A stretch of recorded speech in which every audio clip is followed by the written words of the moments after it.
সম্মানিত আজকে কলেজ একাডেমির প্রিয় শিক্ষক শিক্ষিকাবৃন্দ ও আমার অতি আদরের ছাত্রছাত্রী এবং আমাদের স্কুলের অভিভাবক, আজ 15ই আগস্ট ৭৯তম স্বাধীনতা দিবস, জাতীয় জীবনের এক বিশেষ পূর্ণলগ্ন।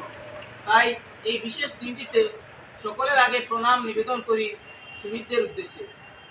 জাতির বন্ধন মুক্তির স্বপ্নে তিলে তিলে নিঃশেষিত করেছেন ওরা।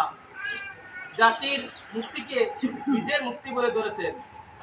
ইংরেজ রাজশক্তির কত অত্যাচার আর কত নিপীড়ন ওদের উপরে, লাঠির আঘাতে আর ফাঁসির দড়িতে কত নিষ্পাপ ও পবিত্র জীবন অকালে চিরদিনের মতো হারিয়ে গেছে। কিন্তু তা সত্ত্বেও হার মানেননি সংগ্রামীরা। ক্ষুদিরাম, বাঘাযতীন, বিনয়, বাদল, মাস্টারদার মতো সংগ্রামীরা আজও যেন নক্ষত্রের মতো আলো নিয়ে আমাদের পথ দেখায়। নেতাজি সুভাষচন্দ্রের শৌর্য, বীর্য ও আত্মত্যাগ আমাদের সকল বীরতা ও কাপুরুষতাকে ত্যাগ করার আহ্বান জানায়। জওহরলাল নেহরু, মৌলানা আবুল কালাম আজাদ, মহাত্মা গান্ধীর মতো সংগ্রামীদেরকে শ্রদ্ধা জানায়। স্বাধীনতা সংগ্রামীরা যেই সোনার ভারত গড়ার স্বপ্নে অক্লান্ত ত্যাগ স্বীকার করেছিলেন, সেই ভারত এখনো অনেক পিছিয়ে।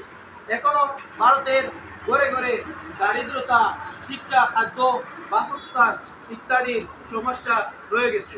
স্বাধীনতার এই পূর্ণ লগ্নে দাঁড়িয়ে আমাদেরকে শপথ করতে হবে, দেশ থেকে